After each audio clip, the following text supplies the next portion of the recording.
ভাই নেই, শুধু একটাই। আপনি মানুষ খুন করবেন, জেনা করবেন, চুরি করবেন, ডাকাতি করবেন, চিন্তাই করবেন, জনজায়গা আত্মসাৎ করবেন, আপনাকে শয়তানের ভাই বলা হয়নি। শুধু একটা অপরাধ, যারা অপচয় করে এরা কি বলেন বলেন?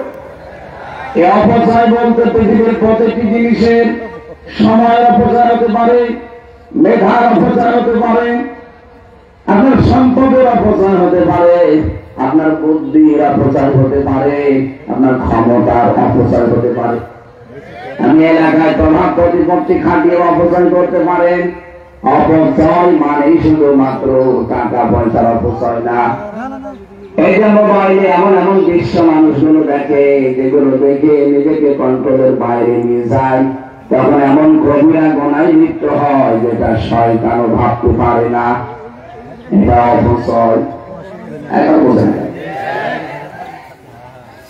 এই যে রমজান আসতেছে, রমজান আসে মানুষদেরকে কয়েকটা জিনিস শেখাতে, তার ভেতরে এক নাম্বার লাআল্লাকুম তাত্তাকুন, আমরা যেন তাকওয়া অবলম্বন করতে পারি, খোদা ভীতি অর্জন করতে পারি, সেই দিকে আমাদের খেয়াল নেই। আমাদের খেয়াল কার কতগুলো শাড়ি আর থ্রি পিস বৃদ্ধি করা যায়। মেয়েরা যারা এসেছেন যেহেতু গ্রাম অঞ্চল, আর রেকর্ড হচ্ছে এই কারণে আরো বলছি, যার স্বামীর যার বাবার যতটুকু ইনকাম, আপনি অতটুকু ইনকামের উপরে নিজের চাহিদাকে সীমিত রাখবেন, তাহলে খাদিজাতুল কুবরার সাথে জান্নাতে যেতে পারবেন। হযরতে খাদিজা তার পুরা জীবনী পড়ে আমি দেখেছি, কোনদিন তিনি এক ওয়াক্ত নামাজ পড়েননি, একবার তিনি রোজা রাখেননি, একবার হজ করেননি, জীবনে যাকাত দেননি, কোনদিন একটা দিনও পর্দায় থাকেননি। এদিকে তাকান, যেগুলো বললাম এগুলো সব ফরজ না, বলুন বলুন। অথচ এক ওয়াক্ত নামাজ জীবনে তিনি পড়েননি, রোজা রাখেননি জীবনে একটা, একবার হজ করেননি, একটা দিনও জীবনে পর্দায় থাকেননি। এরপরও আল্লাহ এই মহিলাকে পৃথিবীতে সালাম পাঠিয়েছে এবং জান্নাতে ঘর বানিয়ে সুসংবাদ পাঠিয়েছে। এই দুনিয়াতে শুধু একজন মহিলার জন্য আল্লাহ নিজে জান্নাতে ঘর বানিয়ে সুসংবাদ দিয়েছে যে তোমার জন্য আল্লাহ একটা আলাদা ঘর বানিয়ে রেখেছে, যে ঘরের ভেতরে কোনো আওয়াজ নেই, নয়েজ নেই। প্রশ্ন আসতে পারে, এগুলো করলো না, তারপরও জান্নাতে ঘর পেয়ে গেল, সালাম পেয়ে গেল আল্লাহর। আর একজন মহিলার জন্য আল্লাহ ঘর বানিয়েছেন জান্নাতে, কিন্তু তার আরজির পরে, সেটা ফেরাউনের স্ত্রী আসিয়া, আসিয়ানা আইন সাদিয়ানা হামজা সিনিয়া আসিয়া। আসিয়া মানে বাধ্যগত বান্দি, আর আসিয়া মানে অবাধ্য। একটা সিন একটা সাদ। আপনাবাসী খুব খেয়াল করে শুনবেন এই কথাটা। খাদিজাতুল কুবরার জন্য আল্লাহ ঘর বানিয়ে পাঠিয়ে দেয়, আর আসিয়া বলার পরে আল্লাহ একটা ঘর বানায়। পার্থক্য কি? দুইজনের স্বামী, দুইজনের জীবনী পুরাটা আমি পড়ে দেখেছি, দুইজনের মেয়েটার স্বামী। তার মানে মেয়েদের জীবনের অবিচ্ছেদ্য অংশ একটা স্বামী। এই স্বামীটা যার আছে তার দুনিয়ায় সব আছে, স্বামী নেই, ওই মহিলার কিচ্ছু নেই। রমজানের দাম যেহেতু কোরআনের জন্য বাড়ে, মক্কার দাম কাবা শরীফের জন্য বাড়ে, মদিনার দাম নবীর রওজার কারণে বাড়ে, স্ত্রী লোকের দাম বাড়ে তার স্বামীর কারণে। পৃথিবীর প্রতি জিনিসের দাম বাড়ার পেছনে পেছনে কোনো কিছু খুঁটি লাগে, সাপোর্ট লাগে। মেয়েদের মর্যাদা বাড়ার জন্য কারণ তার স্বামী। আপনি কি জানেন যার স্বামী নেই ওই মহিলাটা কত অসহায়, কত এতিম? আপনি হাসিনাকে জিজ্ঞাসা করেন, স্বামী নেই। খালেদাকে জিজ্ঞাসা করেন, স্বামী নেই। রওশনের সাথে জিজ্ঞাসা করেন, স্বামী নেই। কত অসহায় তারা। এখন যদি কোনো মানুষ টিটকারি করে হাসিনারে দিয়ে, কিছুই বলতে পারবে না, কারণ স্বামী নেই। এজন্য অনেকে টেস্টারি মারে, এমনকি মোদি দাদার সাথে বলে মোদির বউ নাই আছে না, আরো স্বামী না, স্বামী থাকলে কথা বলতে পারতো। সম্মানিত মেয়েরা, এবার আমি 1 মিনিটে পয়েন্টটা শেষ করবো খুব ভালো করে। হযরতে খাদিজাতুল কুবরা একটা মাত্র কারণে তিনি জান্নাতে ঘর পেয়েছেন এবং আল্লাহর সালাম এই পৃথিবীতে পেয়েছে। একটাই মাত্র মহিলা যাকে আল্লাহ সালাম দিয়েছে, অথচ নামাজ নেই সারা জীবনে একাত্ত, রোজা করেননি একটা, হজ করেননি, জীবনে কোনদিন একটা দিন পর্দায় থাকেননি। যতগুলো কিতাব তার জীবনের উপরে আমি পড়েছি, হাদিস পড়েছি, তার সম্পর্কে একটাই মাত্র কারণ পেয়েছি, তিনি তার স্বামী মুহাম্মদ রাসূলুল্লাহর জন্য সব উজাড় করে দিয়েছিলেন। এত বড় ধনী ওই জামানায় 13 জন ধনী মানুষ ছিল। পুরা আরব জাহানের ভেতরে হযরতে খাদিজাতুল কুবরা 7 নাম্বার ধনী তালিকায় ছিল। সুবহানাল্লাহ বলতে পারেন? সম্পদ কত থাকতে পারে বলেন তো? বাংলাদেশের মতো 14টা দেশ জোড়া দিলে যত বড় হয়, আরব দেশ একা এত বড়। ওই বিশাল আরবের ভেতরে যত ধনী ছিল, তার 7 নাম্বার ধনী ছিল হযরতে খাদিজা, 3 নাম্বার ধনী ছিল মুহাম্মদ রাসূলুল্লাহর জামাই হযরতে উসমান গনি। এত বড় বড় ধনী মানুষগুলো ইসলামে এসেছে। নিজের স্ত্রী খাদিজা নবীর জন্য সব উজাড় করে দিয়েছে। এমনকি যার সম্পদ ছিল সব নবীকে দিয়ে বলছে, সব আপনি ইসলামের জন্য ব্যয় করবেন। আপনি এখান থেকে একটা কিছু নিতে পারেন না, আপনি আর কয় টাকার মালিক বলেন তো? খাদিজার তুলনায় আপনি তো কিছুই না। তাকে খাদিজাতুত তাহেরা বলা হয়, খাদিজাতুল কুবরা বলা হয়। ওই যে জাহিলিয়াতের যুগেও তিনি তার চরিত্রকে পবিত্র রেখেছিলেন। এরকম একজন মানের মহিলা যারে আল্লাহ নিজে আরশ থেকে সালাম পাঠান, এই মহিলা তার স্বামীর জন্য সব উজাড় করে দিয়েছিলেন। বিয়ের পর দিন থেকে শুরু করে যতদিন বেঁচে ছিলেন, নবীদের সাথে মাত্র 15 বছর সংসার করেছিলেন। কত বছর বলেন? 15 বছরে তাকে 4টা মেয়ে 2টা ছেলে উপহার দিয়েছে। এই মেয়েটা হযরতে খাদিজাতুল কুবরার পেটে নবীজির 6টা সন্তান এসেছিল, 2টা ছেলে 4টা মেয়ে। 15 বছরের ভেতরে কোনদিন তিনি স্বামী যতদিন দিনের কাছে, ইসলামের কাছে, মানবতার কাছে বাইরে থাকতো, একদিনের জন্য হযরতে খাদিজা বিছানার সাথে পেট লাগিয়ে ঘুমাননি। যখন স্বামী আসতেন একবার ডাক দিতেন, দরজা খুলে যেত। নবী বলেন, খাদিজা তুমি কি ঘুমাও না? হযরতে খাদিজা বলেছিলেন, রাসূল বিয়ের পর দিন থেকে আমার অভ্যাস হয়ে গেছে, আপনি বাইরে থাকেন দিনের কাজে, ইসলামের কাজে, মানবতার সেবায়। এই যে একজন নিজের সংসারে যতটুকু সময় ব্যয় করে, চাকরির জন্য যা করে, বাকি সময়টা সবই দেখছে মানুষের জন্য। যতটুকু আছে, বাংলাদেশের সবাই যদি এই মন নিয়ে এগিয়ে আসতে পারতাম, আমার মনে হয় এই দেশে মানবতা এভাবে বিপন্ন হতো না। কথা বলে না কেন? আমি তার সব ঘোষণার সম্পর্কে জানি না, যতটুকু দেখেছি সবাই তার নিজ নিজ জায়গা থেকে যদি এগিয়ে আসতে পারতাম। আমি আর কয় টাকার মালিক হয়েছি বলেন? 3টা বছর জানেন আমার জেলখানায় রেখে আমার বাবা এবং আমাকে পঙ্গু করে দিয়েছে, বিশেষ করে শারীরিক, মানসিক এবং অর্থনৈতিক ভাবে একেবারে পাগল করে দিয়েছে। ধনী বলতো যে টাকা দেন, 10 লাখ টাকা যদি কালকের ভেতরে না দেন 50টা মামলা দেব। এই তো পুলিশ, এই পুলিশ না, ওখানে পুলিশ আছে।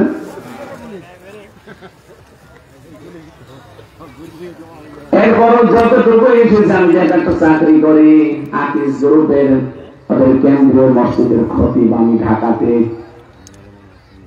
এখানে যতটুকু চাহিদা আমার আছে সবই ওরা দিয়ে দেয়। যেই কয় টাকা এবার এসেছে, যদিও সম্পদের উপরে 1 বছর পার না হলে যাকাত আসে না। আপনি যদি 5 লাখ টাকার মালিক হন, কিন্তু 11 মাস, মানে এখনো 1 মাস না হলে আপনি যাকাত দিতে পারবেন না। আপনার যাকাত দেওয়া খরচ না। একটা সম্পদের উপরে কতদিন পার হওয়া লাগবে বলেন বলেন? 1 বছর। আমি জেল থেকে বের হওয়ার পর থেকে আমার ওই চাকরি এবং একটা ব্যবসা আছে, ওই ব্যবসার আপনাদের টাকা দিয়ে যেই কয় টাকার মালিক আমি হয়েছি, 1 বছর কিন্তু এখন পার হয়নি। কারণ এর আগের টাকা তো সবই সরকার নিয়ে নিয়েছে।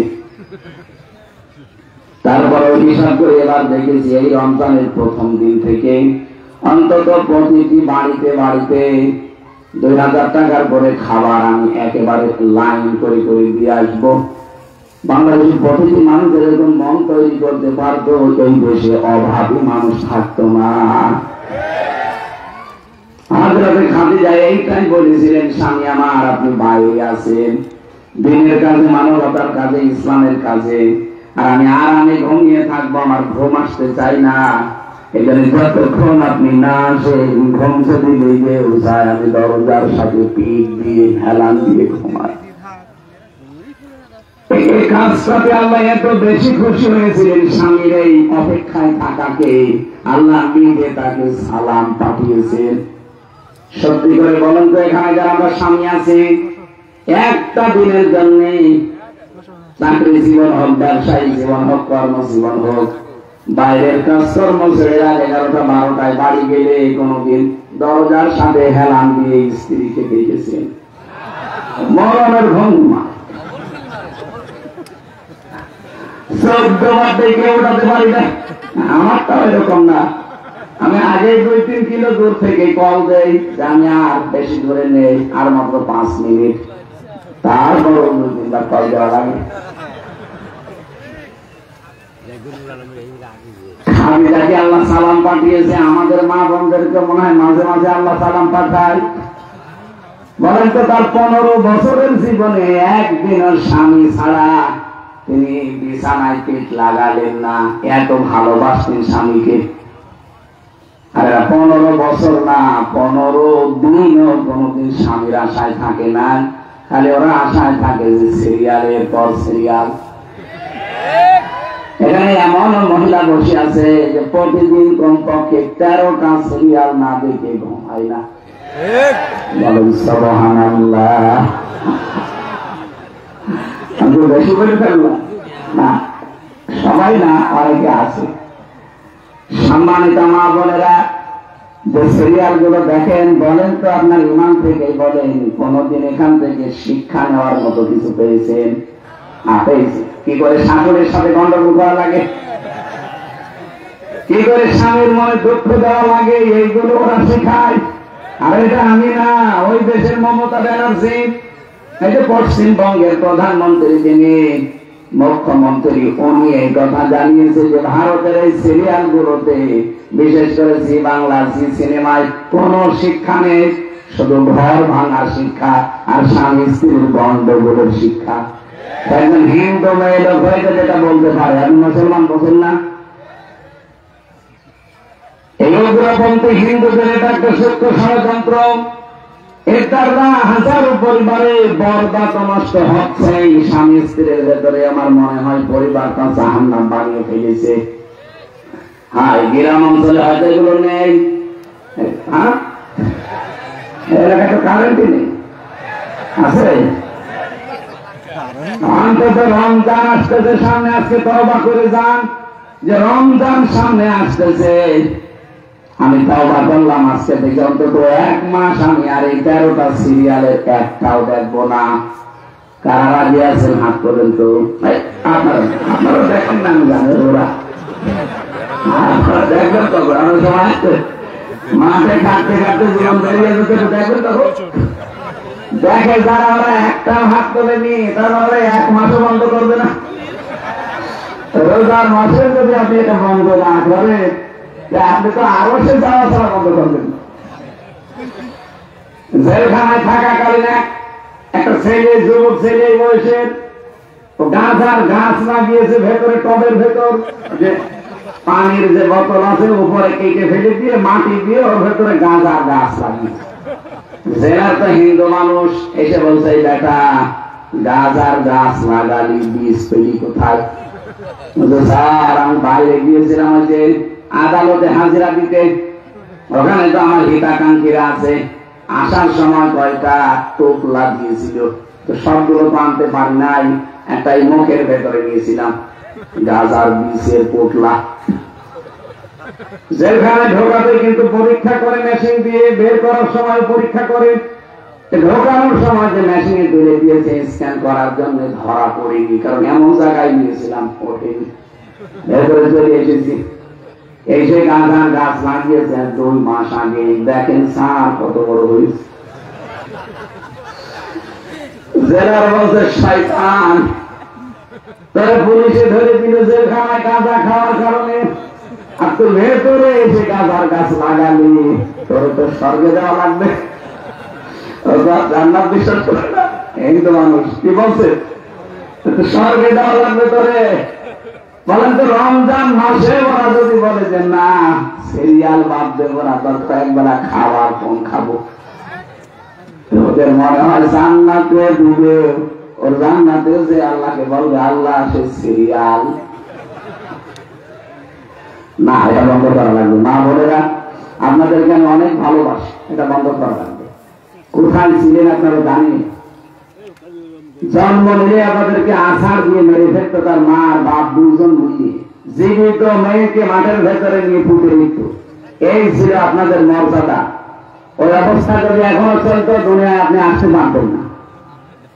কোথা থেকে কোথায় নিয়ে এসে দিয়েছেন নবীজি আপনাদের সম্মান। বিশ্ব নবী বলেন কারো যদি একটা মেয়ে হয় তার একটা জান্নাত, 2টা মেয়ে হয় 2টা জান্নাত, 3টা মেয়ে হয় 3টা জান্নাত। শুধু না, 3টা মেয়ে যদি হয় সে আমার সাথে জান্নাত থাকবে।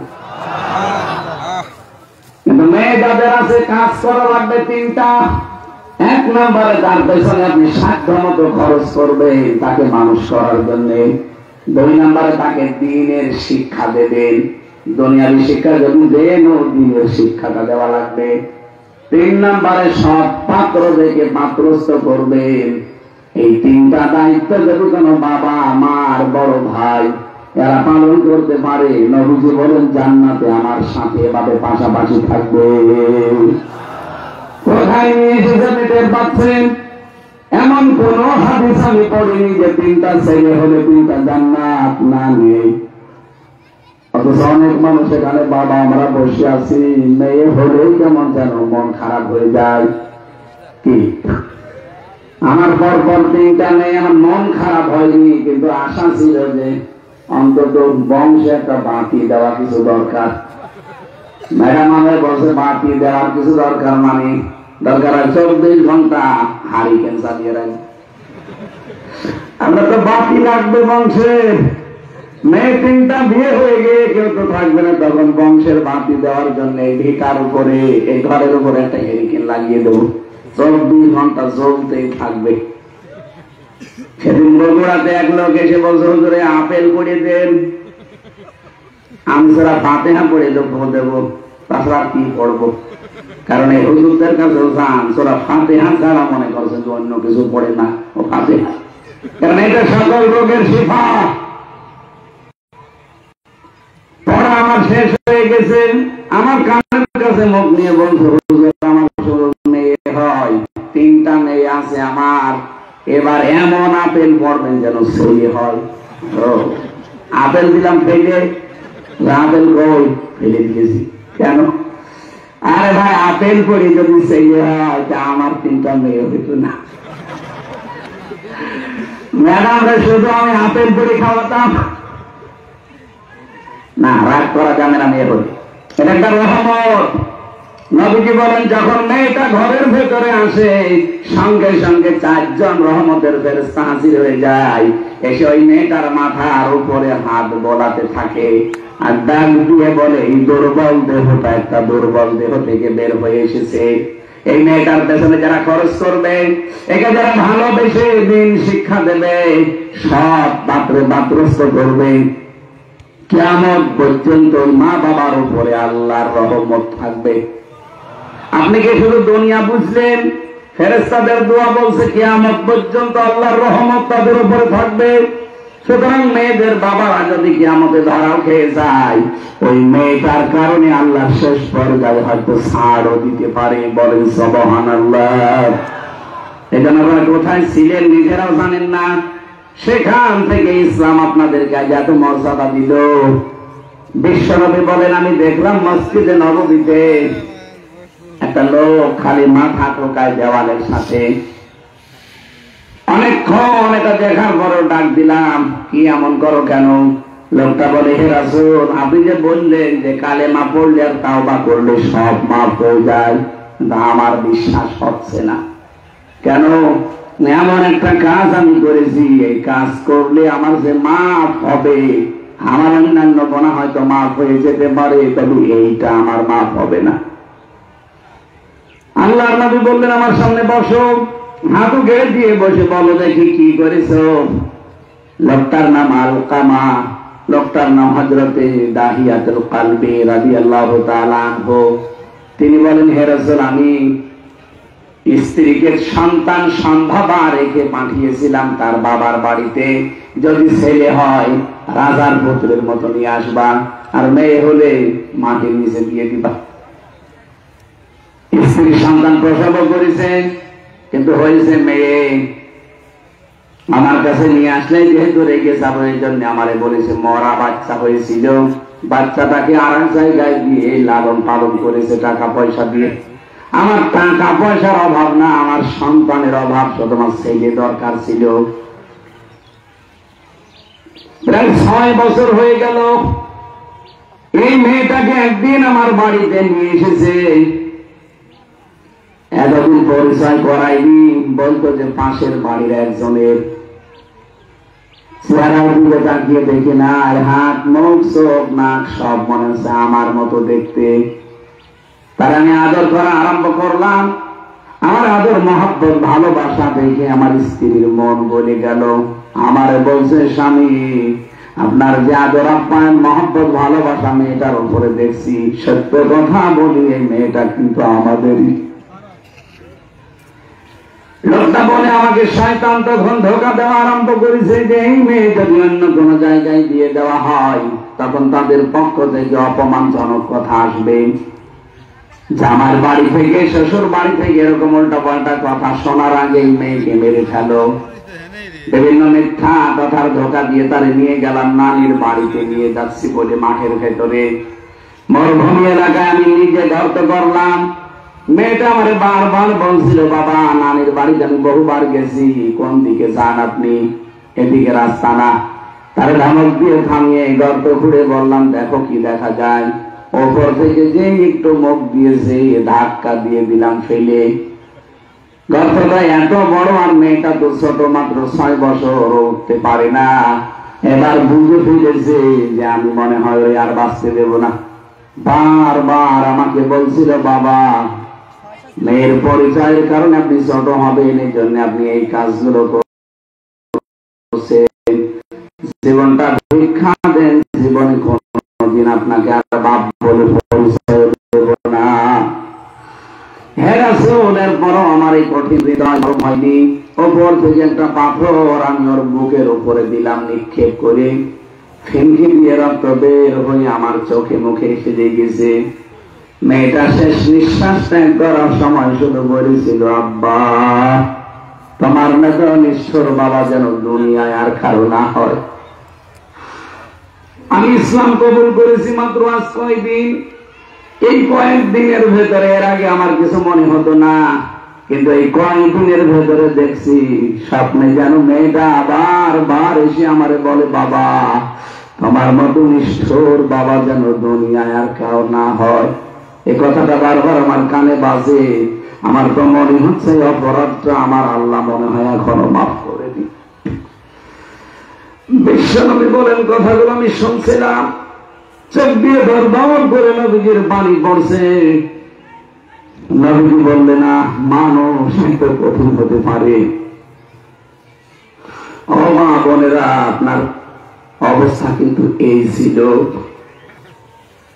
কোথায় ছিলেন আপনারা? সেখান থেকে আল্লাহ তুলে এনে মেয়েদের মর্যাদা এত বেশি বাড়িয়ে দিয়েছে, কন্যা হিসাবে, বধূ হিসাবে।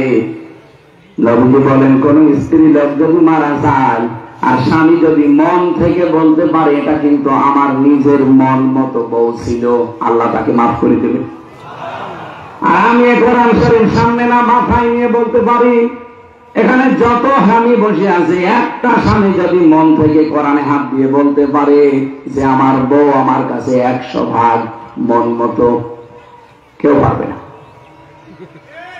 কেউ পারলে হাত তোলেন তো, আমরা মাথায় কোরআন দেবো না, আপনি পারবেন না।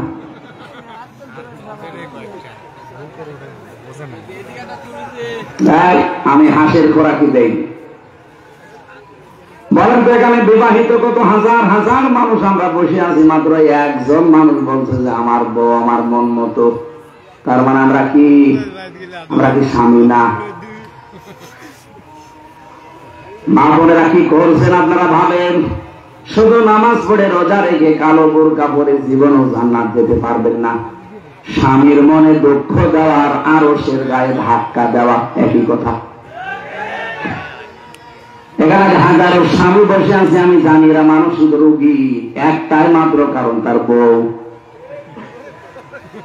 কোরআনে কারীম জানিয়েছে, মিন আয়াতিহি আন খালাকা লাকুম মিন আনফুসিকুম আজওয়াজান লিতাসকুনু ইলাইহা ওয়া জাআলা বাইনাকুম মাওয়াদ্দাতান ওয়া রাহমাহ। আমার যত সৃষ্টি আছে এর ভেতরে অন্যতম সৃষ্টি হচ্ছে আমি তোমাদের থেকে তোমাদের জোড়া তৈরি করি। স্বামীর থেকে তার স্ত্রীকে আমি আল্লাহ বানিয়েছি। আমি চাই যে দুইজন দুইজনের কাছে আসে শান্তি পাবে, অথচ আমাদের পরিবারটা হয়ে গেছে শান্তির পরিবার, অশান্তির গর্ত। কেউ আমরা শান্তিতে নেই। এটা আশা করছে আজকে থেকে অবস্থা মেনে চলবেন। বাস্তবতায় যেহেতু এগুলো চলছে, এই কারণে আমি তুলে ধরলাম। স্ত্রীর পরে আছে বোন। বোনের মর্যাদা কত বেশি দিয়েছে ইসলাম। আজ বাংলাদেশে বহু মানুষ দেখা যায় নিজের বোনের সম্পদকে শুধু মাঠের জমি জায়গা দেয়, বাড়ির জমি জায়গা দেয় না। এরকম ভাই নেই? হবে না কেন? না না, সাহাবায়ে কেরাম পানি খাওয়ার গিলাস পর্যন্ত ভাগ করে দিয়ে দিতেন। যে হাঁড়িতে রান্না বান্না হয়, যে কড়াইতে রান্না করে, ওইটাও ভাগ করে অদাউদি করে দিয়ে দিতেন। আর আপনি খালি মাঠের জমি দিয়ে দেন বোনকে, বাড়ির জমি দিতে চান না কেন? তাকে কি তার বাবা জন্ম দেয়নি? আপনি যদি মোসাম্মেল হকের জমি জায়গা মেরে দেন, আপনার একটা গোনা হবে। আর যদি বোনের জমি কেউ মেরে খান, আপনার ডবল গোনা হবে। একটা জুলুম আর একটা শরীক ফাঁকি দেওয়া। এখানে শুধু মাঠের টানা, শুধু দোকান না, বাড়ির ভেটার জমি হিসাব করে হয় টাকা দেবেন না জমি দেবেন। একটা বলে না কেন? এই শরীক যারা ফাঁকি দিচ্ছেন, আপনার নামাজ কবুল হচ্ছে না। সামনে রোজা রাখবেন, রোজা একটাও কবুল হবে না। এখানে আজকে থেকে সিদ্ধান্ত পাল্টান। কার জন্য আপনি রেখে যাচ্ছেন? আমি মনে করেন আমার 3টা মেয়ে, আমার স্ত্রী, এদের জন্য আমি সব রেখে গেলাম। আমার বোনের জমি যদি ফাঁকি দিয়ে বললাম তা, তখন দোয়া করে দিলাম কি আমার বোনটা জীবনও আমার কিছু বলবেও না। আমি যাদের জন্য করলাম এরা কি আমার আপন? না কেন? বোনের জমি ভাইয়ের জমি ফাঁকি দিয়ে একটা গোনা হয়েছে না হয়নি? আরো জোরে বলেন। এই গোনাটা আমার বউ নেবে, আমার মেয়ে নেবে না, কেউ নেবে না। এখানে কারোর সুখের জন্য নিজের আখেরাত নষ্ট করবেন না। আমি একেবারে গ্যারান্টি দিয়ে বলছি, প্রত্যেকের জীবনে এটা বাস্তবতা। আমি যদি এখনই মারা যাই, লাশটা বাড়িতে পাঠিয়ে দেন, আমার বউ আজকে রাতের বেলা জীবনও বলবে না যে আমি ওরে একা পাহারা দেব, বলবে নাজিন আসবে। কি সকালবেলা মাটিতে দেওয়ার পর হয়তো 2-3 দিন কান্নাকাটি করবে, যেহেতু প্রায় 12-13 বছর তার সাথে সংসার আমার, কান্নাকাটি করবে। এই কান্নাকাটি করতে করতে 7-8 দিন হয়তো খাওয়া দাওয়া হালকা খাবে। 4 মাস 10 দিনের ভেতরে ওর বাবা আর মা এসে আমার বাবা মাকে বলবে চলেন, নিয়ে চলেন। আর কতদিন রাখবো মেয়ে, আমি অন্য জায়গায় বিয়ে দিতে চাই। এটা যাইছে? যেহেতু বিয়ে দিয়ে দেবে, 4 মাস 10 দিন পার হয়ে গেলে 7 দিন পরে বলবে ওর বাবাকে কল দিয়ে, আব্বা হামজা তো আর কি ছিল, এখন যে জামাই পেয়েছি হামজার সাথে আরো 100 গুণ ভালো। দেখলেন, যারা বিয়ে করেন তারাও ঠিক বলছে। এইটাই দুনিয়া। এটা কি? এইটাই দুনিয়া। এখানে বনের সম্পদ ফাঁকি দেওয়া যাবে না। এরপরে তো মা, মায়ের মর্যাদা তো আল্লাহ পরে। কি কথা বলেন না কেন? অথচ হাজারো সন্তান মা বাবাকে আলাদা করে দিচ্ছে, বড় ভাইয়ের ভেতরে দিয়ে দিচ্ছে। হাজার হাজার সন্তান মানসিক রোগী এই কারণে, শুধু নিজের মা বাবাকে সাথে রাখতে পারে না। এই জন্য আমি তো কোনো দিন চাই না, আমি যত স্বামীর মন দেখেছি এদের মনের কথা এই, কোন স্বামী চাই না যে আমার মা বাবা আলাদা হয়ে যায়। আমি খেয়ে থাকি না খেয়ে থাকি, আমার মা বাবা আমার সাথে থাকবে। বলেন বলেন। কিন্তু 100টা প্রায় 98টা মহিলারা চায় না যে আমার শাশুড়ি শ্বশুর আমার সাথে থাক। এরা খালি বলে আলাদা করে দিন, তা আপনার কি ছেলে আর নেই, তাদের কাছে থাকতে পারে না। বেশি করে ফেললাম। এখানে তো বসে আছে, জিজ্ঞাসা করেন তো, হাত ধরে ধরে বলেন। নিজের মা বাবা হলে জীবন ও স্বামীকে বলতে পারতো যে আমার মা বাবা আমাদের সাথে থাকে, এ থাকবে না, এদেরকেও তাড়িয়ে দাও। জীবনে কোনো মহিলা বলবে না। এটাও তো মা বাবা, একই জিনিস, শুধু এটা আপনার এটা আমার। ওদের বয়স ওদের একই, কোন কারণে আপনি মনটা এভাবে ছোট করে রাখেন? কয়েকদিন থাকবেন আর। এখন যদি আপনার 40 বছর হয়, আর খুব বেশি হলো 40 বছর পরে মাটির নিচে চলে যাবেন। এই দুনিয়া যেভাবে আছে এভাবে চলতে থাকবে। আর 100 বছর পরে যদি আপনি আবার এই ফরিদপুরে ফিরে আসেন, যে বাড়িতে এখন বসবাস করছেন, ওই বাড়িতে আপনাকে উঠতে দেবে না। আমার বাবার নাম রিয়াজউদ্দিন, তার বাবার নাম জাহানুদ্দিন, তার বাবার নাম নওয়াজ আলী, এরপরে আমি আর চিনি না। এখন ওই নওয়াজ আলীর বাবা যদি এখন এসে বলে যে এই কুষ্টিয়ার এই 2 তলা বাড়ি আমার, এই ভিটা আমি বানিয়েছিলাম, আমি কিনেছিলাম, আমি এখানে থাকতে চাই, বাবলাবাসী বলেন তো আমার ওই সেই নওয়াজ আলীর বাবাকে তার আমি উঠতে দেবো? কিসের নওয়াজ আলীর বাবা আপনি? আমি তো নওয়াজ আলীকে চিনি না। এইরকম দুনিয়ার জন্য কেন আপনি আখিরাত নষ্ট করবেন? যার যা হক আছে 100বার পালন করা লাগবে। আমি সহ যারা আছি তার নিজের দায়িত্ব যেন পঙ্খানো পালন করতে পারি, এই রমজান এই শিক্ষা আমাদের দিচ্ছে। বলেন আমিন। এখানে একটা ফরজ বিধানের কথা আল্লাহ আমাদেরকে জানিয়েছেন। এই মাহফিলটা বাস্তবায়ন আসলে কয়েকদিন ধরে তো এরা বেশি আয়োজনও করতে পারি না। আর যেহেতু গ্রাম অঞ্চল, এখানে তো একজনই 5 লাখ টাকা দেয় এরকম না, 2 টাকা 5 টাকা দেয়। এখানে আপনারা যা নিয়ে এসেছেন অনেকে এখনো দিতে পারেন। যারা যা পারেন, আমি 2-3 মিনিট সময় ওনার জন্য দিচ্ছি। আর এইভাবে মাহফিল যাওয়ার দরকার নেই। যারা যাচ্ছে আপনারা একটু দয়া করে একটা নিয়োগ করে ওনাদের কাছে দিয়ে দেবেন। 10টা টাকা হলেও দেবেন, কারণ এই গ্রাম অঞ্চলে 10 টাকা অনেক বেশি। আমরা নাম নির্ধারিত সময়, এখনো সময় আছে, নির্ধারিত সময় নামাজ পড়বো, বসে। আর আমি